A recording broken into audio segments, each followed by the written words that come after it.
श्रीराम समर्थ.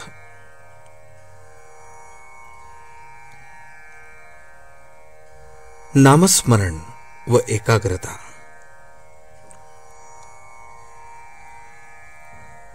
नामस्मरण करताना चित्त एकाग्र का होत नाही, त्याकरता काय करावे? नामस्मरण करत असताना हजार तऱ्हेचे विचार मनात येतात, हे खरे. त्यांना आवरण्याचा पहिला उपाय म्हणजे त्या विचारांच्या मागे न जाणे. विचार मनात आले तर त्या विचारांना फाटे फोडून ते वाढवू नयेत, म्हणजेच मनोराज्य करू नये. विचार येतील तसे जातील, तिकडे लक्ष देऊ नये. चित्त एकाग्र होण्याकरताच नामस्मरणाची गरज आहे. चित्ताची एकाग्रता ही फार पुढची पायरी आहे. चित्त चंचल आहे, त्याला कुठेतरी स्थिर करून ठेवल्याशिवाय भागत नाही, म्हणून ते नामात गुंतवून ठेवावे.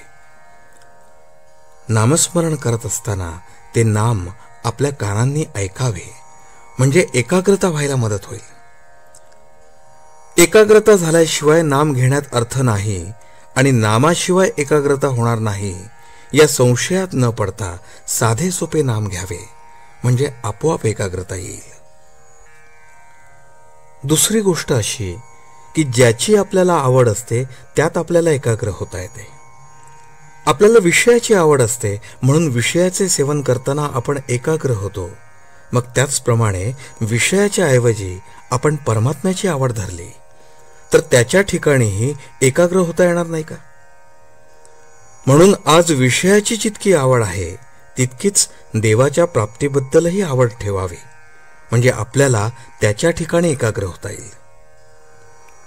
एकाग्र होणे म्हणजे त्या ठिकाणी समरस होणे. मीठ पाण्यात टाकले म्हणजे ते पाण्याहून वेगळे राहते का? योग केल्याने एकाग्र होता येईल खरे, पण जोपर्यंत समाधी आहे तोपर्यंतच ती एकाग्रता टिकेल. सर्वांभूती भगवत भाव पाहणे हेच खरे एकाग्रतेचे साधन. सर्व ठिकाणी तोच भरलेला आहे असे समजल्यावर द्वैत कुठे राहिले? आणि जिथे द्वैत गेले तिथे आपोआप एकाग्रता आलीच. अशी एकाग्रता साधते तीच खरी समाधी होय. मनुष्य अगदी एकटा असला किंवा एकांतात असला तरी आपल्या कल्पनेने तो अनेक माणसे आपल्या भोवती गोळा करतो. विशेषतः विद्वान लोकांना कल्पना जास्त असतात. तेव्हा कल्पना करायचीच तर ती भगवंताविषयी करूया. भगवंत हा दाता आहे, त्राता आहे, सुख देणारा आहे, अशी कल्पना आपण करूया.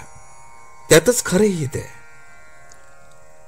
कल्पनेच्या पलीकडे असणारा परमात्मा आपण कल्पनेत आणून सगुण करावा आणि तिथेच आपले चित्त स्थिर करण्याचा प्रयत्न करावा.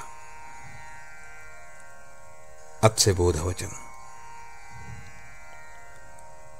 मन एकाग्र होत नसेल तर न हो, पण नामस्मरण सोडू नये.